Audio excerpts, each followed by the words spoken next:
Hi all, welcome to hills brownie Ooty channel. வீடியோக்குள்ளே போகிறதுக்கு முன்னாடி நம்ம சேனலை சப்ஸ்கிரைப் பண்ணிக்கோங்க. பக்கத்தில் இருக்கிற பெல் பட்டனை ப்ரெஸ் பண்ணிக்கோங்க. அப்போ தான் நான் போடுற வீடியோ உங்களுக்கு நோட்டிஃபிகேஷன் வரும். இப்போ நம்ம வீடியோக்குள்ளே போயிடலாம். இன்றைக்கி பார்த்தீங்கன்னா வெஜிடபிளில் பிரியாணி பண்ண போகிறோம். அதுவும் பார்த்தீங்கன்னா 2 கிலோ அரிசியில் நம்ம எப்படி வெஜிடபிள் பிரியாணி பண்ண போகிறோம் அப்படிங்கிறது தான் இன்றைக்கி நம்ம பார்க்க போகிறோம். அதுக்கு பார்த்தீங்கன்னா கேரட்டு, பீன்ஸு, பட்டாணி எல்லாமே பார்த்தீங்கன்னா ஒரு 1/2 கிலோ எடுத்து வச்சிருக்கிறேன். உங்ககிட்ட இந்த காய் இருந்தாலும் நீங்கள் இந்த காயும் சேர்த்துக்கலாம். இது கூட உருளைக்கிழங்கு, காலிஃப்ளவரு, சோயா இதெல்லாம் இருந்தாலும் நீங்கள் சேர்த்துக்கலாம். நல்லா தான் இருக்கும். காய் போடுறப்ப நம்மளுக்கு வெஜிடபிள் பிரியாணி நம்மளுக்கு நல்லாவே டேஸ்ட் வரும். தாளிக்கிறதுக்கு பார்த்தீங்கன்னா பே லீஃபு, பட்டை, ஏலக்காய் ஒரு 5-6 எடுத்து வச்சிருக்கிறேன். லவங்கம் ஒரு 5-6 எடுத்து வச்சிருக்கேன். சோம்பு, வெங்காயம் 100 கிராம் அளவுக்கு வெங்காயம் பெரிய வெங்காயம் எடுத்து வச்சிருக்கிறேன். தக்காளி பார்த்தீங்கன்னா ஒரு 120 கிராம் தக்காளி எடுத்து வச்சிருக்கிறேன். மல்லி புதினா எல்லாம் பார்த்தீங்கன்னா நல்லா நம்ம கையில் ஒரு கை அளவுக்கு இருக்கிற மாதிரி மல்லி புதினா ரெண்டுமே சரி அளவுக்கு எடுத்து வச்சிருக்கிறேன். இஞ்சி பூண்டு பேஸ்ட்டு பார்த்தீங்கன்னா ஒரு 1/4 கிலோ அளவுக்கு நான் எடுத்து வச்சிருக்கிறேன். காரத்துக்கு பார்த்தீங்கன்னா பச்சை மிளகா ஒரு 5-6 பச்சை மிளகா எடுத்து வச்சிருக்கிறேன். இப்போ நம்ம பிரியாணி நம்ம தாளிச்சு விட்டுறலாம். இன்னைக்கு பார்த்தீங்கன்னா நான் குக்கரில் தான் நான் வெஜிடபிள் பிரியாணி நான் பண்ண போகிறேன். இன்னைக்கு எடுத்துருக்கிற குக்கர் பார்த்தீங்கன்னா 12 லிட்டர் குக்கரில் தான் இன்னைக்கு நான் பண்ண போகிறேன். இப்போ நம்ம எடுத்து வச்சிருக்க ஸ்பைசஸ் எல்லாம் நம்ம போட்டுக்கலாம்.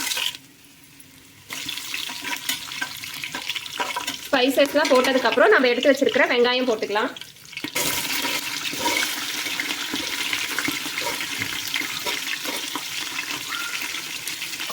வெங்காயம் நல்லா பொன்னிற அளவுக்கு வெங்காயம் நல்லா வணங்கணும். அந்த அளவுக்கு பெரிய வெங்காயத்தை நல்லா வணக்கி எடுத்துக்கோங்க.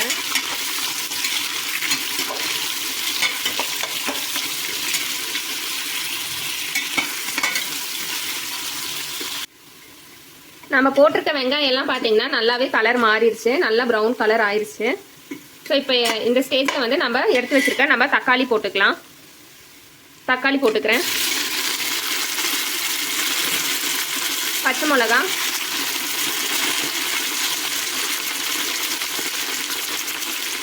தேவையான அளவு உப்பு போட்டுக்கலாம். வெங்காயம், தக்காளி, உப்பு எல்லாமே போட்டதுக்கப்புறம் ஒரு நிமிஷம் நல்லா கலந்து விட்டுக்கோங்க. நம்ம தக்காளி போட்டோன்னே உப்பு போட்டோம் அப்படின்னா நம்மளுக்கு சீக்கிரம் வணங்கிரும். அதனால தான் நான் தக்காளி போட்டோன்னே நான் உப்பு போட்டுடுறேன்.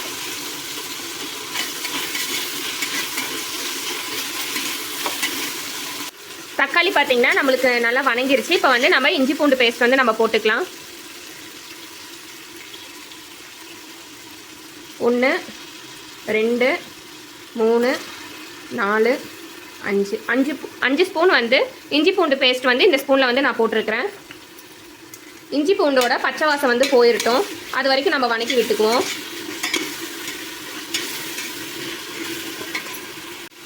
இஞ்சி பூண்டோட பச்சை வாசம் பார்த்தீங்கன்னா போயிடுச்சு. இப்போ 120 ml தயிர் நான் சேர்த்துக்கிறேன். லெமன் சேர்த்துக்கலாம். ஒரு 2 லெமன் சார் புழிஞ்சு எடுத்து வச்சிருக்கேன். லெமன் சேர்த்துக்கலாம்.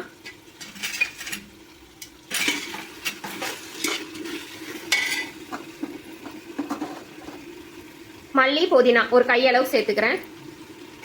எல்லாம் சேர்த்ததுக்கு அப்புறம் ஒரு நிமிஷம் நல்லா கலந்து விட்டுக்கோங்க.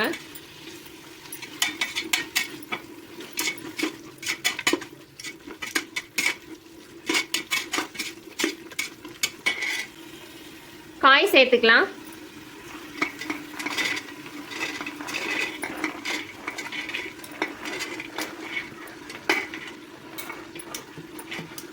உப்பு தேவையான அளவுக்கு சேர்த்துக்கோங்க.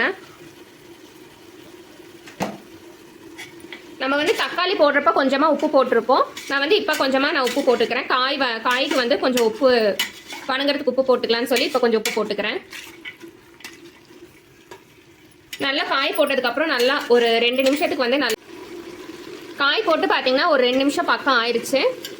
நான் பார்த்தீங்கன்னா பட்டாணி பார்த்தீங்கன்னா நான் வேக வச்சு நான் சேர்க்கல. நான் பட்டாணி பார்த்தீங்கன்னா நைட்டு ஊற வச்சுட்டு நான் அப்படியே தான் நான் சேர்த்துருக்கிறேன். நம்ம எப்படி இருந்தாலும் நம்ம ரைஸ் போட்டதுக்கப்புறம் வேக வைக்கும் போது நம்மளுக்கு காயெல்லாம் நம்மளுக்கு வெந்துடும். ஸோ அதனால் நான் பட்டாணி நான் வேக வச்சுட்டு எடுக்கல. இப்போ நம்ம அரிசி நம்ம சேர்த்துக்கலாம். அரிசி பார்த்தீங்கன்னா இந்த பாத்திரத்தில் தான் நான் 2 கிலோ அரிசி வந்து நான் எடுத்துருக்கிறேன். இந்த பாத்திரம் பார்த்தீங்கன்னா 1 கிலோ அரிசி வரைக்கும் பிடிக்கும். இந்த பாத்திரம் ஃபுல்லாகவே போட்டோன்னா 1 கிலோ அரிசி வரைக்கும் பிடிக்கும். இதே பாத்திரத்தில் நான் ரெண்டு தடவை எடுத்தால் 2 கிலோ அரிசி ரெண்டு தடவை அரிசி அளந்து எடுத்துருக்கிறேன். இந்த கப்பில் தான் நம்ம இன்னைக்கு வந்து அளந்து வந்து தண்ணி வந்து ஊற்ற போகிறோம். இப்போ ஃபஸ்ட்டு வந்து நம்ம வந்து அரிசி வந்து போட்டுட்டு அதுக்கப்புறம் நம்ம தண்ணி ஊற்றிக்கலாம். அரிசி போட்டுக்கலாம்.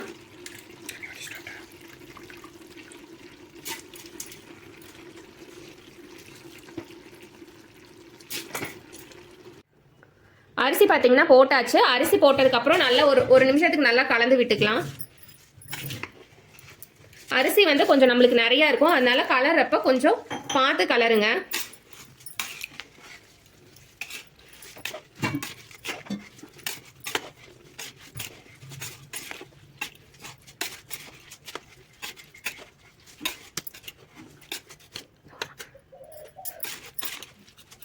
அரிசி போட்டு பார்த்தீங்கன்னா 1 நிமிஷத்துக்கு நல்லா கலந்தாச்சு. இந்த பாத்திரத்தில் பார்த்தீங்கன்னா நான் வந்து 2 கிலோ அளவுக்கு வந்து அரிசி வந்து அளந்து எடுத்துருக்கிறேன். அதே பவுலில் பார்த்தீங்கன்னா தண்ணியும் நான் அளந்து எடுத்துக்கிறேன். ஒரு பவுல் ஃபுல்லாக தண்ணி எடுத்துருக்கிறேன். அந்த தண்ணி வந்து நம்ம சேர்த்துக்கலாம்.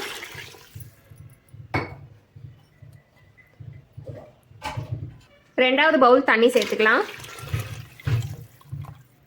2 கிலோ அரிசிக்கு வந்து இந்த பவுலில் வந்து நான் 2.5 கப் அளவுக்கு வந்து நான் தண்ணி வந்து அளந்து எடுத்துக்கிறேன். நீங்கள் வந்து எதில் அரிசி அளந்து எடுக்கிறீங்களோ அதே இதில் தண்ணி அளந்து எடுத்துக்கோங்க. அப்போ தான் நம்மளுக்கு சாப்பாட்டுக்கு வந்து அந்த தண்ணி அளவெல்லாம் வந்து நம்மளுக்கு கரெக்டாக இருக்கும். 1/2 கப்பு வந்து தண்ணி ஊற்றிக்கிறேன். இந்த கப்லேயே தான் நான் வந்து அரிசி அளந்து எடுத்துருக்கேன். அதே கப்லேயே தான் தண்ணி அளந்து ஊற்றிக்கிட்டேன். இப்போ பார்த்தீங்கன்னா தண்ணி எல்லாம் ஊற்றியாச்சு. இப்போ நம்ம உப்பு காரெல்லாம் நம்ம சரி பார்த்துட்டு நம்ம வந்து குக்கரை வந்து நம்ம மூடி போட்டுருவோம்.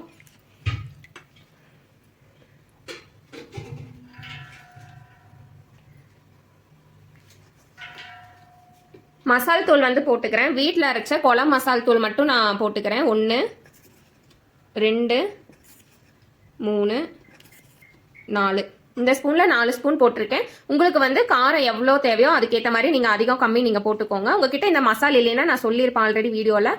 மிளகாத்தூள், மல்லித்தூள், தனியாத்தூள், கரம் மசாலா தூள் போட்டுக்கோங்கன்னு சொல்லியிருப்பேன்.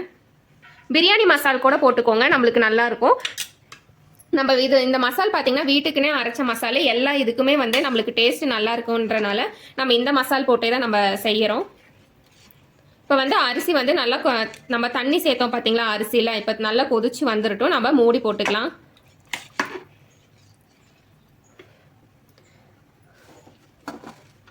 கொஞ்சமாக மல்லி புதினா வந்து இப்போ ஒரு கை அளவுக்கு சேர்த்துக்கிறேன்.